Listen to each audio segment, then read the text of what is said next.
Hello, everyone, and welcome to MOS Live.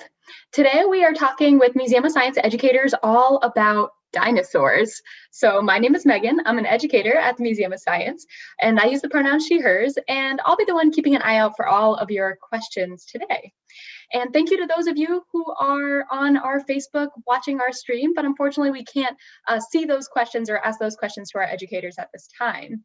For everyone here on Zoom, just go ahead and press the Q&A button at the bottom of your screen to submit your questions. And make sure you include your name and age if you'd like a shout out. And finally, if you'd like to see captions, you can click on the closed caption button at the bottom of your screen and press show captions. Now, I'd like to now invite all of our educators on screen to introduce themselves, and we'll get started. Hi everyone, my name is Becca. My pronouns are she and her, and my favorite dinosaur right now is a Spinosaurus. So this was a dinosaur that lived a long time ago, definitely over 66 million years ago at the end of the Cretaceous there. And it had a really cool looking sail on its back. And we've learned a lot about it in very recent years. Hi everyone, my name is Eric. My pronouns are he, him. And since I first knew about dinosaurs when I was little, my favorite has been Allosaurus.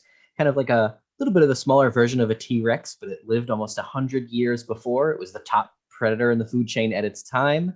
And I've always really liked the drawings of that one. So yeah, it's always been my favorite. Hi, everyone. My name is Susan. My pronouns are she and her. And like Becca said, my favorite dinosaur also changes frequently. But right now, I'm really in a Triceratops mode. This is my own personal little Cliff. Actually, it's my son's Cliff. Cliff, you can see behind me here as well. I'm just really missing being in the museum and missing seeing Cliff every day. So right now, I'm feeling a lot of love towards him. Excellent. That's a great introduction. And we're going to start with a question that I think will be a good introduction to this whole program here. And that is from Clement, age 9. What is a dinosaur? It's a great question. And it's definitely one that scientists have sort of been almost refining the answer to for a very long time. A dinosaur is an animal that lived well, and depending on how you define it, anywhere from about 215-ish million years ago to now, if we classify birds as dinosaurs, because birds are evolved from dinosaurs. And it's a group of animals that evolved from a specific group of reptiles. So dinosaurs were not the ones in the water. Those were marine reptiles. They were not the ones that were flying. Those were the pterosaurs, but they were a very specific land and potentially swimming group of dinosaurs, of animals that lived a very long time ago or now, again, depending on how you define it. And just, I was going to say, to expand on that, they can have 2 legs, they can have 4 legs, they can eat meat, they can eat plants, they can eat both. It's a really wide-ranging group of animals, and then everything Becca said as well. Awesome. And this sort of touches on what Becca said a little bit earlier, but maybe we can dive a little deeper into this. This question is from Cato, age 7. What types of animals did dinosaurs evolve from? So dinosaurs evolved from reptiles. So reptiles were kind of a really large group at the time, and there were different branches that branched off into more modern day reptiles, but also then a branch that went to dinosaurs. So there's a larger group called the archosaurs, and oftentimes scientists classify dinosaurs as being under that, but also I believe, and correct me if I'm wrong, crocodiles and alligators are kind of also under that group, or did they branch off? I believe crocodiles, reptiles, birds, dinosaurs are all archosaurs. And I think the thing that relates them all together is, I believe it's how their hips and sockets, and also what their evolutionary history is as well. So there's like a couple different things all connected there. Cool. We have a couple questions about our beloved dinosaur, the Spinosaurus. So we have 2 questions here. One is from Lucian, which is, why do Spinosauruses have spines? And one is from Colin, age 6. how do Spinosauruses hunt? I know. Susan, did you want to You do start the that spines, I'll do the hunting. You do the spines, Okay. I'll do the hunting. Okay. Well, I guess I'll start off because I'm actually going to share my screen because I have a picture of kind of what we think Spinosauruses look like now. And so this gives you a better idea of what I'm talking about when I say spines. They had this sort of sail on their back that was comprised of these different bones here. And scientists really don't know why they have it. That's one of the mysteries that we still haven't solved. We've been able to solve some things about their tail and also how they hunt. Susan, we'll get to that in a second. But we still don't know exactly what's happening with those spines. Some scientists think that maybe it was used as a sail, and as potentially they swam through the water, that would kind of act like a sail on a boat. But sometimes scientists also think that perhaps it was used for cooling them down, kind of like the ears of an elephant. So we don't really know, but it's one of those things that the more we learn about the Spinosaurus and really all dinosaurs, the more we're going to actually figure it out. So the hunting part really excites me because Spinosaurus was found in an area. So it was found in northern Africa. And there were already several large predators that were found in the area as well. Now, if you think about predators these days, you don't usually have a lot of different types of predators all living in the same place, especially huge apex top of the food chain predators. So it was kind of strange that Spinosaurus was, I think, the third apex predator in the area. So I thought, well, how could this possibly be? What would they all hunt? How could they all live? And then when they learned more, as Becca was saying, that they live in the water, they swim through the water. Well, there's a lot of animals in the water that the Spinosaurus can then be eating that the land predators can't necessarily get to. So we now think not just because it could go in the water, but also based on the way its mouth and its jaw is, and based on its arms, that it was probably eating some pretty big animals in the water, and that was its big predatory spot, that it kind of ruled that area while there were land dinosaurs, land apex predators that ruled the land. And the Spinosaurus has one of the most interesting histories of our understanding of it, because we discovered fossils in the 1930s in Egypt, and then they were destroyed in an air raid in World War II.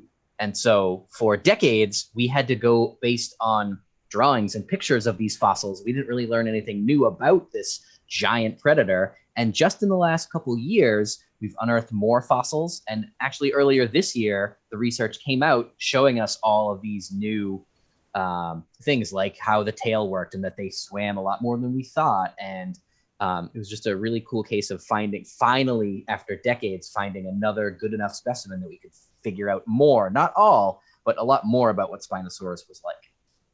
So cool. Very cool. I've learned so much about the Spinosaurus. Okay. So we have some good questions here from Kana, age 6. They kind of go together. One is, how long ago were dinosaurs living on Earth? And also, how long ago did the dinosaurs die? Yeah, those are great questions. Dinosaurs, again, depending on how you define it, if you think of the sort of giant creatures of the past, well, then they were around from approximately 215 million years ago to about 66 million years ago. Again, if we classify the birds as part of the dinosaur group, which they are part of that group, so then they have been on Earth for approximately 215-ish million years. So that's a really long time for dinosaurs to be on Earth. Now, how did most of those large dinosaurs die, like the T-Rex, the Spinosaurus, the ones we've been talking about? Well, that was a massive extinction that happened approximately 66 years ago, where an asteroid or a meteor hit the Earth off of the Mexican Yucatan Peninsula, and it caused a lot of debris to go up into the air. A lot of things like rocks and minerals. They blocked out sunlight, and so the Earth tended to get a little bit colder. The plants couldn't grow because they couldn't have enough sunlight. The animals that ate plants couldn't find enough food, especially the larger ones. And the animals that ate other animals, well, they couldn't find enough food either, especially those larger ones. So ultimately, that's what led to the extinction of actually about 75% of life on Earth, not just dinosaurs, but some of those smaller ones made it through because they could find enough food, and they evolved into our modern day birds over many millions of years. dinosaurs were on the earth for so long. I mean, taking into account over 150 million years. If you made a timeline of all the time that the dinosaurs were around and put it on the Boston Marathon route for 26.2 miles from Hopkinton all the way to downtown Boston, and dinosaurs over that time, over the millions of years, disappearing and then evolving and changing, and then you put the human timeline all over that to see how much we overlapped, of all that 26.2 mile route, the human timeline would fit along the Boston Public Library at the very end of the route. So just in the last block. Humans have been around for a blink of an eye compared to how long this planet was dominated by dinosaurs. Whoa, okay, that's cool. All right, so we have a question here from Sam, who wants to know, is a T-Rex furry or not? I have 2 encyclopedias that show them differently. Yeah, I would check the dates on those encyclopedias because we're learning new, and it's not the encyclopedia's fault. We're learning new things all the time about them. So the coverings that were on a lot of the 2-legged dinosaurs. So we're talking anything from T-Rex all the way down to one of the little like Compsognathus, including like Velociraptors, some of those other popular 2-legged ones. We think that they didn't have a smooth reptilian-like covering. We thought that at first. We don't think that's true. And they had some sort of a fuzzy, furry, feathery type covering. It's probably most closely to modern feathers, but it still looks different. We don't have a lot of fossilized feathers though. So what we can sometimes see is impressions that those feathers or that covering has left in rocks. Those are very few and far between. But from that, we learned that many of those 2-legged dinosaurs may have had you can call it maybe a downy covering, but something that's more like a bird and less like a lizard, basically. A T-Rex probably did have some of that sort of covering on it. If you think about some of the more recent Jurassic Park movies, actually some of the second and third ones, they changed the velociraptors to be a little more fuzzy or feathery in it. And then the very newest ones, they said, forget it, they're not as intimidating. We're going to go back to the scaly looking ones. That's done for movie magic and to make them more or less scary, depending on how they wanted to tell that particular story. And a lot of times people don't want to show T-Rex as looking fuzzy or furry because it might take away from its intimidating nature.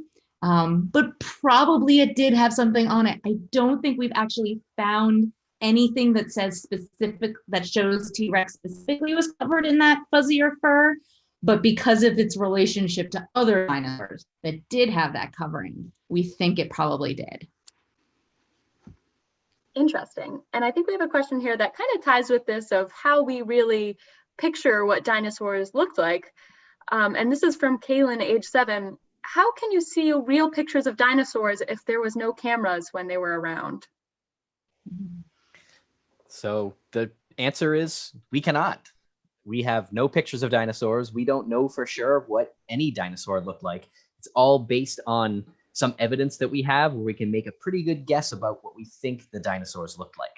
So we have fossils, which are the bones giving an impression in rock. So we know exactly what their bones were in terms of size and shape. That gives us a pretty good idea. And then, like Susan said, we've got other things to tell us what their coverings were like, sometimes impressions. Sometimes we found things like where feathers might attach to bones on fossils. So we have an idea of what they might look like.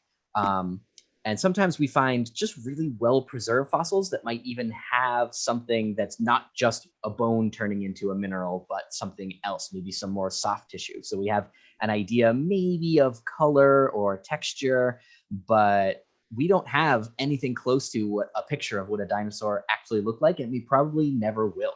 So it's all just based on evidence that we have and making the best guess that we can about what they probably look like. Interesting. Okay, great. Now, here's a question from Connor, age 16, that I'm so curious to know what your answer is to, is were some dinosaurs as smart as modern day mammals, or were they just as smart as sort of reptiles as we see them now? Again, a great question. but we Yeah. may not ever know the answer to it. We don't know exactly how large their brains are. We know how large their heads were and how large they probably were in relation to their heads. We're not entirely sure how well they thought. Now, one of the theories for the extinction of the dinosaur was perhaps that their bodies got too large for their brains. But I will tell you right now, that's not necessarily true, because dinosaurs were on this land for way longer than we were, we have been, as Eric has already said. So they were doing something right, and this meteor came along and sort of destroyed them. But it doesn't necessarily mean that they weren't smart. Now, we may never know exactly how smart, but they probably could figure out how to live on this land pretty well. And also, I like to think about, to learn more about dinosaurs, or think about how they may have lived, we can try to compare them to modern animals as much as possible. And so if we think about if dinosaurs were the dominant types of animals on Earth, then, well, odds are they fit into certain niches, so for certain places in nature. And so if you think about, I don't know, lions hunting on the African plains and how smart they are to do that, well, odds are there were dinosaurs that also hunted and possibly hunted in packs. And in order to do that, they had to have a certain type of intelligence. So if you think that of all the different types of animals, maybe aside from humans, but all the different types of animals that are alive today and that huge range of intellect that you could find in that. I mean, think birds have shown some really huge intelligence with some things, and dinosaurs are closely related to them. So you'd think that there are probably some really smart dinosaurs, relatively speaking, and some just going on instinct dinosaurs as well. Cool. I was really curious about that answer, so I'm glad we got to talk about it. We have a question here from age 11, and they're wondering, what is the most dangerous dinosaur? That's a great question. And Indominate Rex. Yeah. No. That one, not so much. Probably a matter of what you are. If Yeah. you are a human who's been magically transported at the time of dinosaurs, or if you are a small dinosaur, or if you're a medium-sized dinosaur.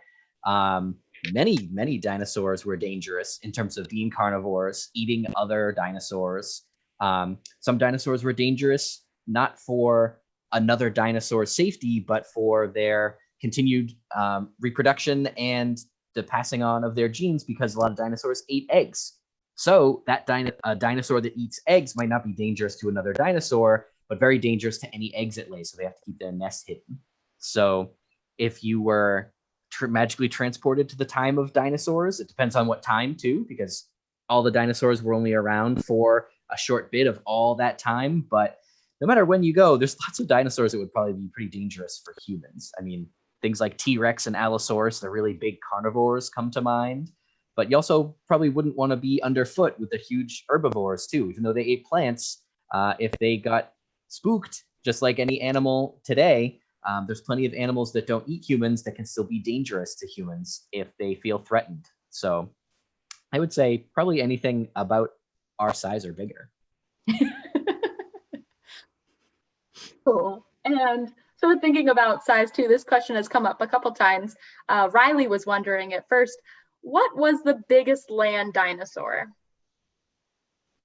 The biggest one, I'll share my screen again because I know I have a picture.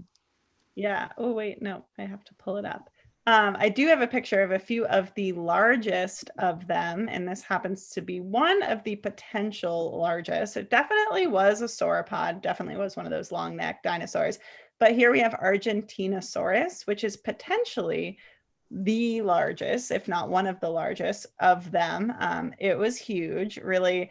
Any sauropod could be anywhere from the weight of 4 elephants to 16 elephants. I didn't pull that slide up, but they could also be up to 118 feet long or longer. Those are only the ones we found. We expect that there are longer ones out there. So it must have been one of those long-necked dinosaurs that was the biggest when it comes to weight and also size, because they were just enormous. Yeah, I think it's Argentinosaurus you had showed, there's Supersaurus, there's Titanosaurus, Yeah, there's like And a lot of, yeah. yeah. I think almost all of them have been found for now, like all of those largest ones is all in Argentina. Like that's where Argentinosaurus was from. And they're just finding, for whatever reason, South America, 100 million years ago had some massive dinosaurs roaming it. Cool.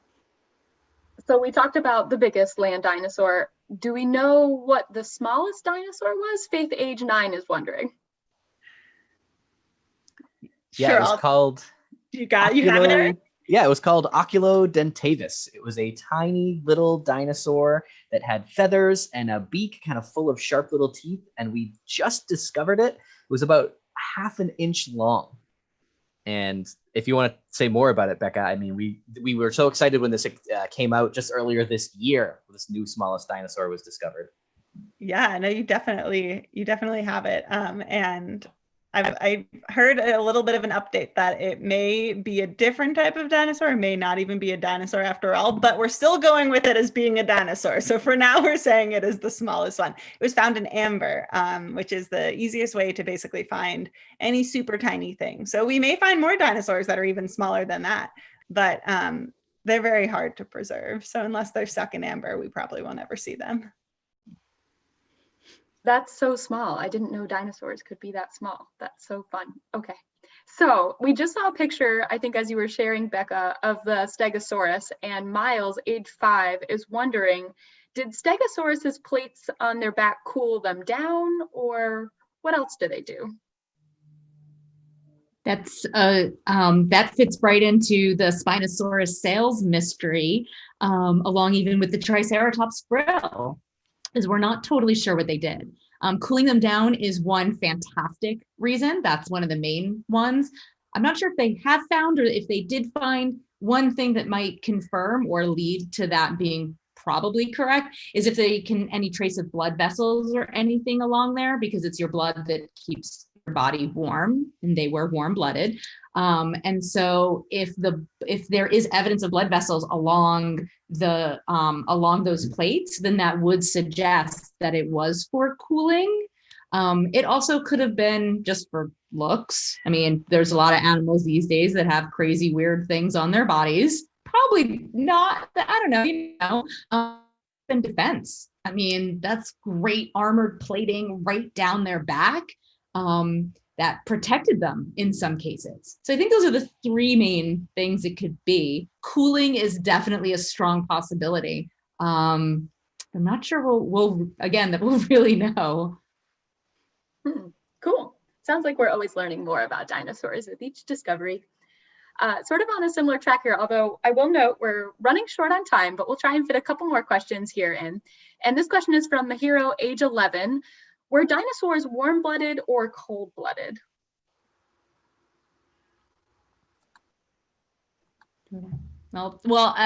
So we do believe most of them were warm-blooded, meaning that they could regulate their own body temperature. Cold-blooded meaning that they needed to use something outside, like the sun, to warm them up, which isn't, I don't think we're positive on that, but that for a long time, we thought they were cold-blooded. And then one of my favorite lines in the first Jurassic Park movie was they were saying, oh my gosh, of course these are warm-blooded. Look at them. They're moving around more. And so that is the latest, is that we think that most of them were in fact warm-blooded, which means that they could move around faster, move around more. Cold-blooded animals tend to move slower or only move over short bursts. So we're leaning towards warm-blooded. Yeah, and also I definitely agree with everything you just said, Susan, but also the discovery of the idea of feathers, or those sort of down fuzzy things that Susan was talking about a little earlier, would be a really good indication that it's probably that those dinosaurs specifically were warm-blooded, because if you were cold-blooded, you wouldn't have stuff keeping you warm on the outside. That would be pretty pointless if you'd need to go find your own heat source. You wouldn't be able to make it. So the idea of having those on animals definitely is a good indicator that at least those ones were probably warm-blooded. Cool. All right, I think we can fit one more question in here. And this one was from Alexandra, age 8. Were megalodons dinosaurs? That's for Eric. I know, I was gonna say Eric all the way. So they were not. They were fish. And so at the time of the dinosaurs, the oceans were not the area of the dinosaurs. Some of the dinosaurs probably could swim pretty good. Spinosaurus could swim, we think, more like in an inland sea or big lakes and things like that. The oceans looked completely different, and they were full of lots of stuff that I would not want to go swimming with. So there were giant reptiles like plesiosaur, the one with the long neck that may or may not live in Loch Ness. There were mosasaurs that were giant, 50 or 60 feet long, and the megalodon was a 50 or 60 foot long great white shark. Essentially almost exactly the same, except scale up a great white shark about 2 or 3 times bigger than they exist right now on the Earth. They lived up until fairly recently, much longer than the dinosaurs were alive. They may have died out only 10,000 or a couple 10,000 years ago, but they were not dinosaurs. They were fish, just like the great white sharks we have today. The only evidence we have of them is their teeth. That's the only part that fossilizes really well. But you can see a megalodon tooth at the museum, or you can look up pictures of them online. They're about this big. They're about the size of your head. So definitely not something I would ever want to go swimming with. Not a dinosaur, but still around at the same time of the dinosaurs, and awesome. Very cool. I think that was a great question to end on. Unfortunately, we didn't get to everyone's question, and we are out of time. So at this point, I am going to ask our educators to wave goodbye. Bye, everyone. Bye. Awesome. All right.